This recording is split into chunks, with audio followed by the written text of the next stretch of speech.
Thou has a voice, great mountain, to repeal large codes of fraud and woe. Percy Bysshe Shelley. Welcome to this week's episode of Warfare, Advancement, and Revisionism. My name is Preston Floyd, and as always, I am your host. I would like to welcome you all, and thank you for joining me this week. If you're a newcomer, welcome. Please peruse our backlog of episodes, and for all my returning listeners, thank you all. As always, I appreciate the support. Last week's episode did very well, especially on YouTube. We're now, I believe, at 349 subscribers, getting close to 350. And of course, did a little bit better in last week's episode audio download-wise. So I appreciate that. So if you would all please continue to download, like, subscribe, follow, rate 5 stars, all that good stuff, and support the show, I'd really appreciate it. This week, we will be continuing our coverage and overview of the collection of numerous material cultures that make up the broader Danubian culture between 6 and 4000 BC, or BCE, if you prefer. And after we complete this episode, we will move further up the Danube Basin, away from where it enters the Black Sea. But before that, though, I did want to mention one potential culture that sits between the final portion of the Karanovo culture's end and the Gumelnita culture that we talked about last week. And this is the Kadzaderman culture. And the reason I didn't really talk about it too much last week is that there just isn't much on this culture in English. It doesn't have its own Wikipedia article even, and it's mentioned in some academic papers, but it's only talked about in passing. But from the little I've been able to read on it, it was located between the north of the mountain and foothills of the Balkan Mountains and the southern bank of the Danube. And the Balkan Mountains, for those that don't know, is the name of the range that runs west to east through the center of modern-day Bulgaria.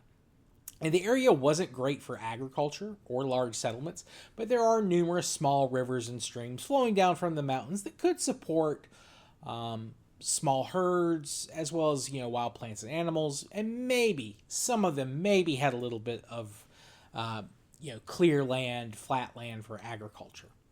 Now, the Kadzaderman culture, and I'm not sure which the correct way to pronounce it is, but they may have had some of their own pottery, but their art style didn't stand out.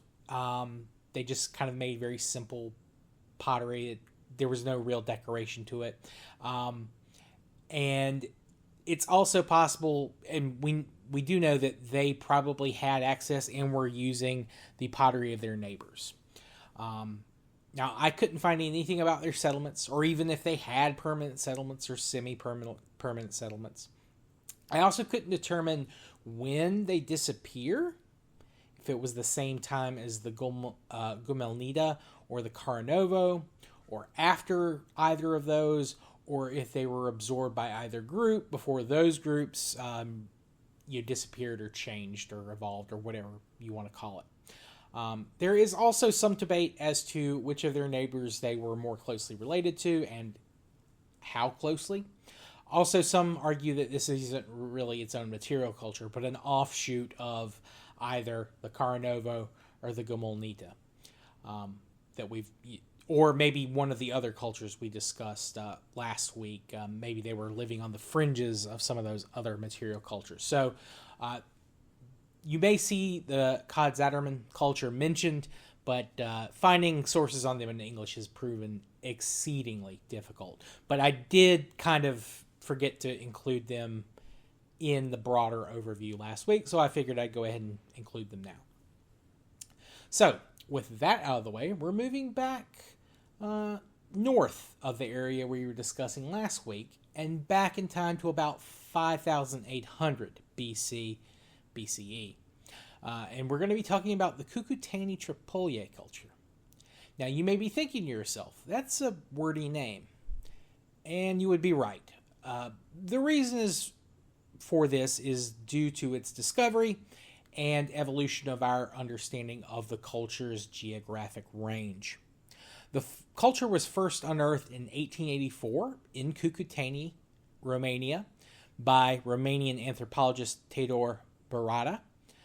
At around the same time, and the exact date on this is debated, but it is no later than 1897, in what was then the Russian Empire, a Czech-born, eventual Ukrainian archaeologist, Chinik Chavazhka, or Vikinty Kovoyka, if you go by his Ukrainian name, discovered the culture at Trypillia. At the time, it was thought that this was two separate cultures. And even as time went on and more evidence came out that they were, in fact, the same material culture, due to the Russian Revolution and eventually the Cold War, there was an East-West split on the naming convention. So if you were reading Soviet sources or academics influenced heavily by the Soviet academic system, they would refer to it as the Trypillia culture, and in the West, it was referred to as the Cucuteni culture. Today, most academics just refer to it as the Cucuteni-Trypillia culture. Though in Romania, they still call it the Cucuteni, and I believe some of the more nationalistic,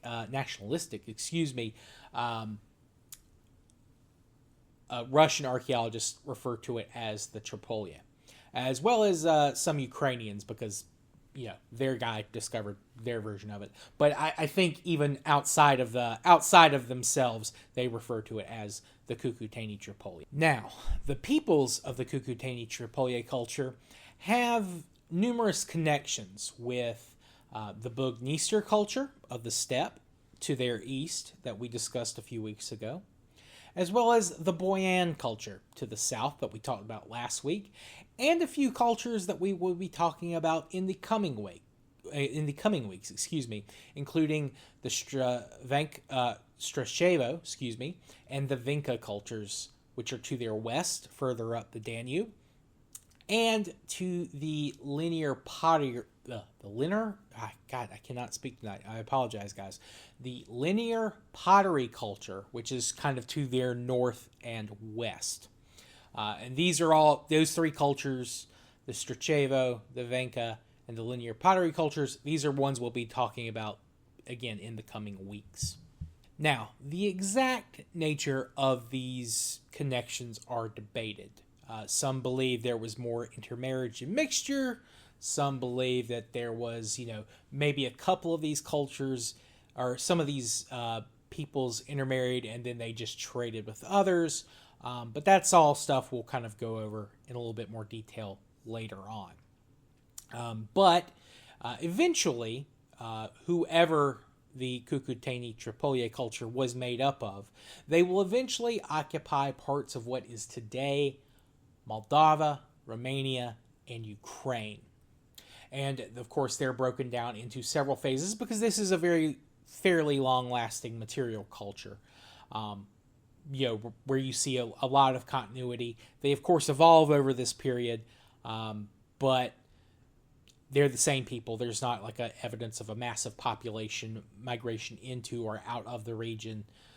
So, generally speaking, this is kind of a very long-lasting, very stable culture. I think stable is a great way to describe the society.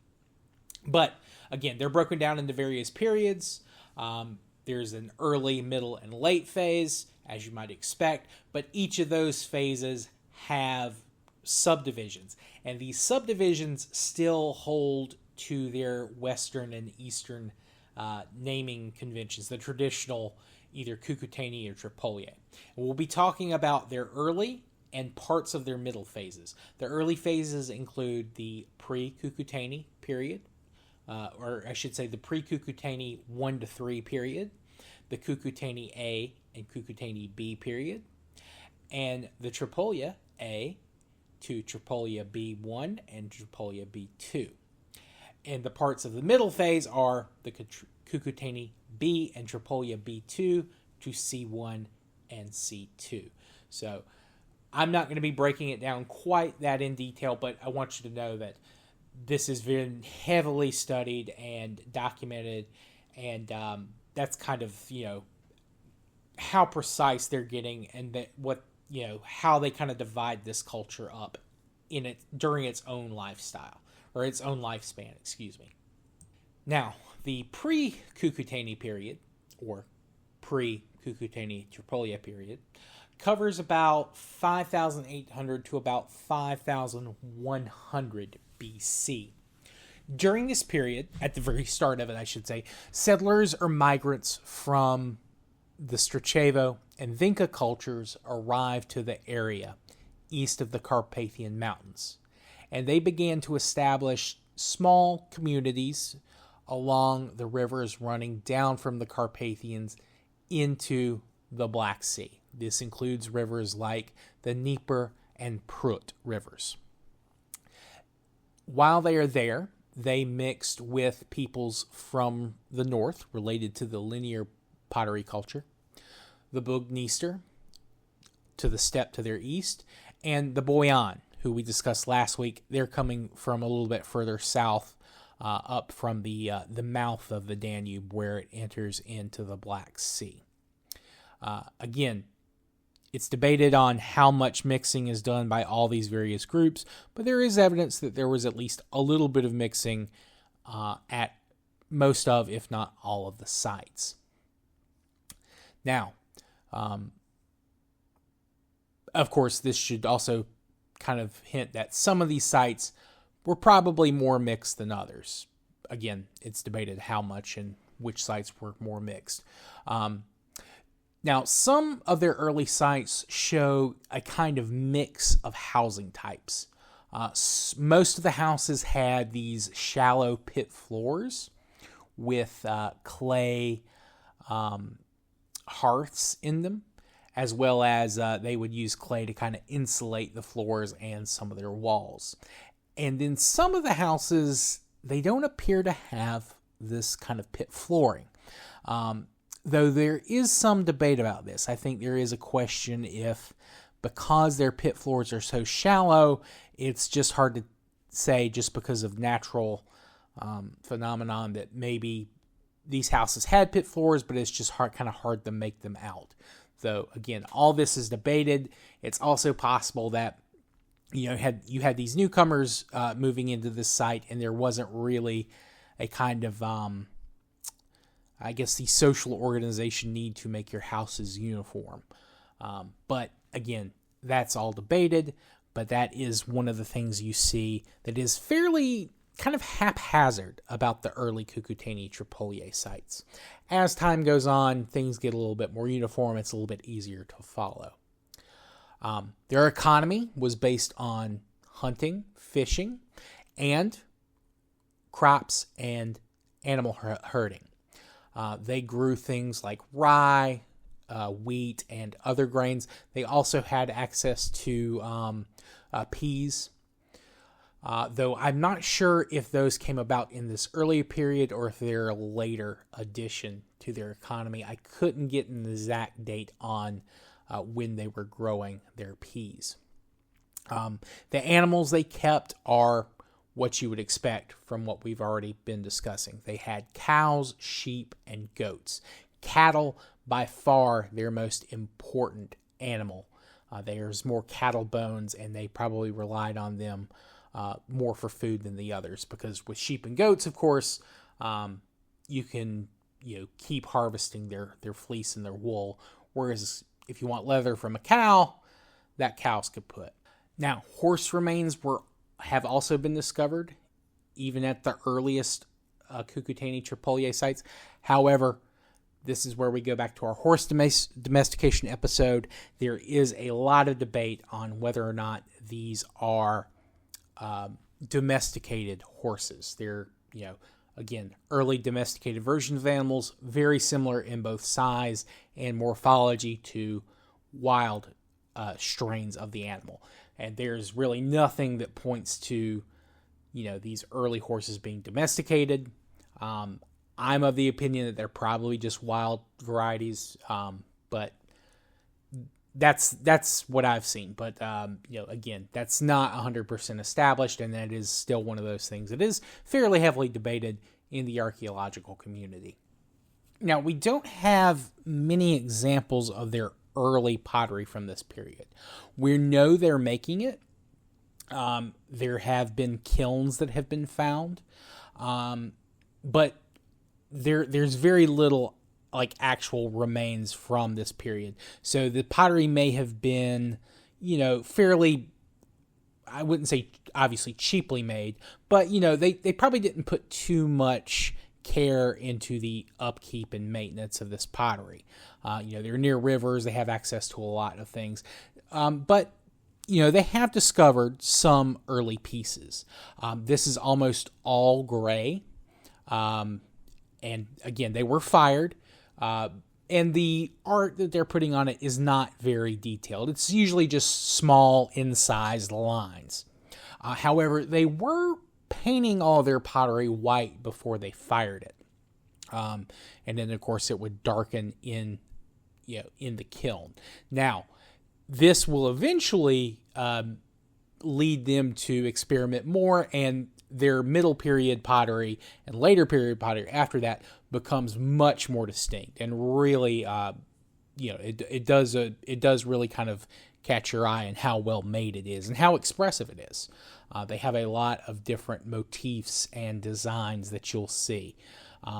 When I upload the episode, I'll include some of their middle period pottery, as well as a couple of things that I believe is early period, or if it's not early period, it looks very much like they're earlier. They don't get rid of their gray pottery overnight. And eventually, again, in the middle period, you begin to see more mix of white and black, as well as kind of a tan and red color. So they have a wide variety of colors and designs starting in the middle period. Now, a couple of more pieces of their material culture that are, one of them is fairly controversial / debated. There is evidence that they may have independently invented the pottery wheel. Now, this kind of comes from that transitional period between the early, or is the pre-Cucuteni period / early period. This is debated. They haven't found any full, complete pottery wheels, but they have found pieces. If you were able to reconstruct it, appears like that's what it was used for. Now, this, again, is debated. Some people think that these could have been very simple, small kind of grindstones. They had large ones. We found the grindstones, what they're using to make flour, but some people think, well, these also could possibly be, something maybe for a small home to use to grind flours on an individual basis. So this is debated, but it is possible that they independently created pottery wheels, which prior to some of the stuff they've discovered in and around, I think, near Jericho, I mentioned it earlier this season, that pushes the pottery wheel back a little bit further. But prior to this, this was potentially the earliest pottery wheel in existence. Though, again, heavily debated, but I certainly think it's possible that they could have independently developed the pottery wheel at around the same time that, it's being invented in the Middle East. But who knows? Maybe we'll find some definitive answers one way or the other. There is also very early evidence of them using copper, right around 5000 BC, which is about 100 years or so after you actually get the true Cucuteni period beginning. The pre-Cucuteni period, where they're just beginning to move in and establish communities and starting to develop their style and material goods, is about 5,800 to about 5,100. And then 100 years after that, once they've kind of firmly established themselves in a small number of settlements, they find copper. Now, this early copper is not particularly well made. They kind of cold roll it, hammer it, chisel it, and they'll turn it into a number of different things. They found, they were made into rings and, strung along wire or string to make necklaces or things like that. They would also attach it to some of their clay figures, which I should have mentioned this. In addition to pottery, they're making very rough animal, human-shaped objets. Not a lot of detail in them, but from the shape you can guess, okay, this is a bird, this is a human.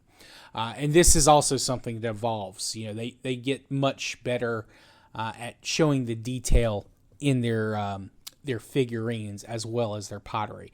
And again, they're using copper and other precious stones to kind of decorate some of their figures, as well as painting. Now, after about, again, if the pre-period's about 5,800, this period lasts about 700 years, and then you have kind of the firm core of Cucuteni sites established about 5,100. And these sites are very successful. The population grew very quickly, and they spread out, like I said, they cover a fairly large area up to Ukraine in the east along the Dnieper River. So very successful, and this happens quickly, from about 5,100 to about 4,500 BC. They've kind of gotten as far as they're going to go. Now, that doesn't mean they stop establishing new sites. They continue to establish new sites. They kind of, someone will pick an area, and then maybe 2 or 3 generations later, they get too large. They have to bring more land under cultivation, expand their grazing lands. So they'll begin to clear areas and move into those, with some people remaining at the older sites and others kind of establishing new communities, maybe halfway between these older sites. Maybe these 2 different villages establish a 3rd village between them. And they're no longer strictly by rivers. They'll get out on plateaus. They'll establish themselves near lakes or springs or ponds. And, again, very successful. And they continue to expand in this manner for basically until kind of their later phase. But the middle period that we're in now lasts for quite a while. It starts, I think, technically they consider the middle period starting about 5,000, and it continues about 3,500. And then you'll get to the late phase, which we'll talk about next season. But they're very successful. They have trade links with groups that we've talked about and will talk about all during this period. They're in a really good spot. They're in an area that you can access Black Sea trade routes if people are sailing, seasonally. They are also right on the edge of the steppe, where the steppe is getting ready to come in and meet the Carpathian Mountains. And they also have access to people to their south, to their north, west as well. So they're getting goods from the forests to their northwest. They're getting access to the goods from the Aegean Sea from people to their south. And then they themselves have, access to, a good amount of natural resources. Some of their copper, they know, came from mines in what is now Ukraine, as well as sources from further west as well. It's during this period that they begin to design their houses a little more uniformly. They have these larger rectangular houses, and they're not, some of them may still be pit houses, but they're mostly wattle and daub with wood frames, both for the exterior walls as well as they kind of have beams of wood stuck up from the ground. Their floors are also made of wood, but this floor is covered by kind of a clay that they mixed in, and the walls, the exterior walls, are made of kind of woven wood, smeared also with a mixture of clay. Now, I say mostly rectangular. There are some examples of oval houses. The oval house shape may have been a regional variation. Some people think it could have been for homes that they were only going to use seasonally, like maybe if they're just bringing a herd out to a location, these homes might have been more temporary dwellings. But you'll continue to see far more rectangular houses than you would oval. Now, again, during this period, their numbers expand. There are several large sites, but there have been over 3,000 different Cucuteni-Trypillia sites that have been discovered so far. So, a lot of small villages mixed in with some that are maybe the size of towns. And in the later period, there are some that are very large. Some say that you could consider them cities, though they're not organized the same way the cities of, say, Mesopotamia are. But we'll get into that when we cover the late period. Now, there is some debate about division of labor. It's generally believed that women were more focused on agricultural pursuits, while men are moving along with the herds, keeping them, as well as hunting, fishing, the more dangerous activities, though this is debated. Another thing is debated is social stratification between the rich and the poor. Things like the copper jewelry that we've discussed. In addition to the copper necklaces, you begin to see copper rings, copper bracelets, things like that. So some think that these are kind of, evidence of an increase in social stratification, though this is, again, debated. You also begin to see more human figures, and these typically are almost always female. So this is, again, one of the things that has led to kind of the idea of the Earth Mother, the goddess cult that kind of reigned in old Europe before, the nomadic patriarchal societies ride in from the steppe, though, again, heavily debated. Another thing I forgot to mention is that it is also believed that women were responsible for producing their textiles. They have found, very early looms for, creating textiles, or at least parts of the looms. Obviously, some of those have degraded, but from what they found, they can kind of reconstruct what they would have looked like. They also have not found, unfortunately, they haven't really found any of their cemeteries. We don't know really what their burial practices were. Essentially, the only thing that can really be said about it is that they disposed of their bodies outside of their settlements. They aren't burying their dead underneath their homes like you see in the Middle East. We have found several of their skulls. We have found more of their skulls than any of their other body parts. So maybe they were keeping the heads nearby, but by and large, it's really a mystery of what they did with their dead. Now, some cemeteries have been found, but these are all from the later period. Now, due to the amount of population they had, they did have a requirement for a lot of salt, and they have found evidence and locations where salt was produced. How they did this was they would find a source of salt water. Some probably came from the Black Sea, but then there were also some springs that they were nearby were brackish. So what they would do is they would get this water from whatever the source is. They would boil it in these large pots, and then this would produce a very heavy, dense brine. Then the brine was placed in a ceramic vessel, and then they would essentially heat that until basically all the moisture is gone, and then that just relieves the remaining crystallized salt, just on the edges and the walls of the vessel. And then, they break that open and you just scrape all that off from the vessel.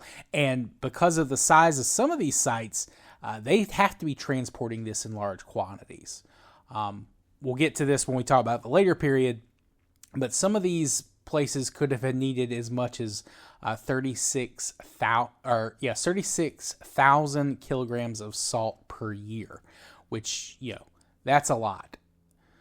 So they kind of set up essentially almost an industrial scale without really, an industrial infrastructure to kind of keep up demand. So salt was always in high demand at these sites, at least in the later periods, but probably the earlier periods too, because again, some of these places had, maybe 1,000 or so people.